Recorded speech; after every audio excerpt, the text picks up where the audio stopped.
Question number 32. It says a shell projected horizontally with a velocity of 165 meter per second from the top of a 15-meter high wall explodes into two identical fragments in the air. One of the fragments strikes the ground 1.5 seconds after the shell was projected at a distance which is 240 meters from the foot of the wall and 7 meters to the right of the x-axis. Determine position of the other fragment at this instant. Neglect the air resistance and assuming gravity as 10 meter per second square.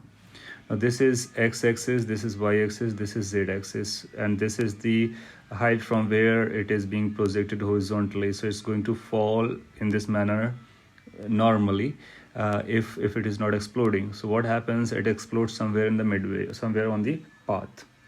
And one of the projectile or fragment is falling at 1.5 second after on this z-x plane.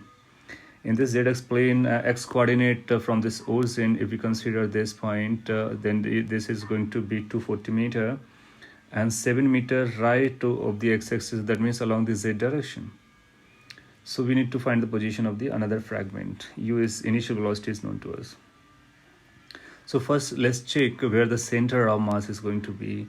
Now if it explodes or if it does not explode, in either case the center of mass will be moving as if similarly in the same manner as the projectile would have moved if the explosion was not taking place, right? So how long the center of mass will take to hit the ground or this z plane? So that's called time of flight. So time of flight of center of mass is going to be calculated from this t is equal to under root 2h by g, or simply using the one-dimensional vertical motion. So initial velocity in the vertical direction is 0 and the displacement it has to go with this h. So h is equal to 0 plus half gt square. So that will give us the time of flight. H is known to us as 15 meter and g is 10, and then this turned out to be root 3, which is 1.73 seconds. That means center of mass is going to hit the z-x plane after 1.73 seconds. However, the first fragment is reaching in 1.5 seconds, which means when the first fragment is striking the ground, the center of mass is in the air. And if center of mass is in the air, that means the second fragment should also be in air. That means there will be a y coordinate as well of the center of mass along with the x and z. Now let's talk about these coordinates separately. So center of mass location, first we are going to talk in direction of x-axis. So how long it has traveled along the x-axis, the center of mass I'm talking about. So initial velocity is u, and the time when it strikes the ground, or the time instant we are looking for, is 1.5 seconds from the beginning. So it's going to be like u into t. U is 165 meter and per second, and the t is 1.5 seconds. So that turned out to be 247.5 meters. So this will be the location location of center of mass along x direction.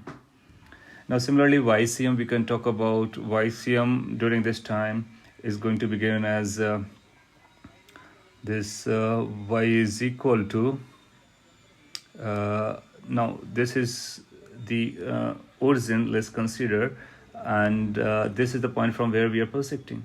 So initial position is 15, so 15 plus whatever it's going to go downwards, that displacement, so that's going to be ut plus half at square.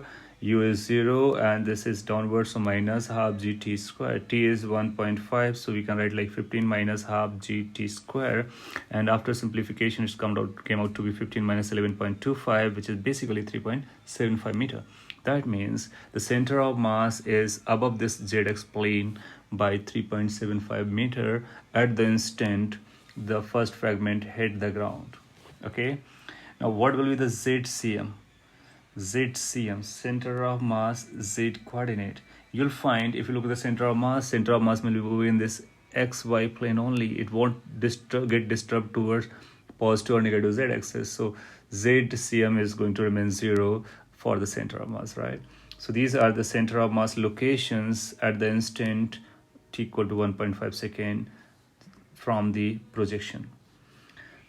Now, since the two fragments in which this shell exploded are of identical mass, that means we can consider each mass as m.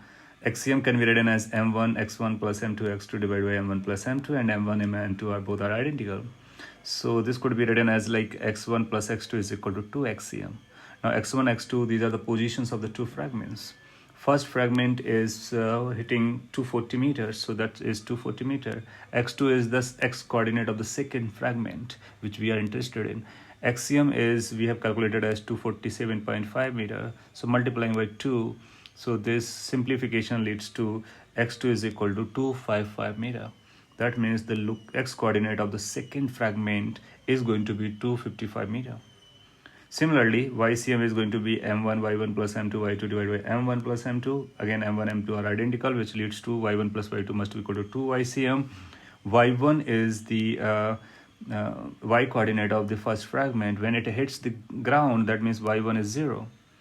And y2 we are interested in, that's going to be equal to 2 times YCM. YCM came out to be 3.75. So just multiplying it 2 by 2, so it's came out to be 7.5 meter. That means the second fragment is not on the ground, rather it is upside, and the height is 7.5 meter above the ZX plane. Similarly, ZCM is going to be m1 z1 plus m2 z2 divided by m1 plus m2. Again, m1 m2 are identical, so that leads to z1 plus z2 must be equal to 2 ZCM. And the first fragment is falling 7 meter towards right. That means in the positive z direction. So that's 7. Z1 is equal to 7. Z2 we need to find out. ZCM was 0, so that's 0. Z2 must be equal to minus 7 meter. That means the second fragment has to go towards negative z direction by 7 meter amount.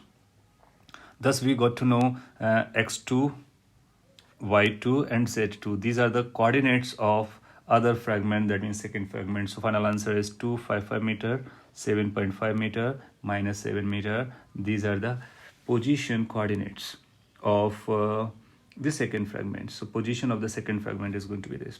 This is our final answer. Thank you.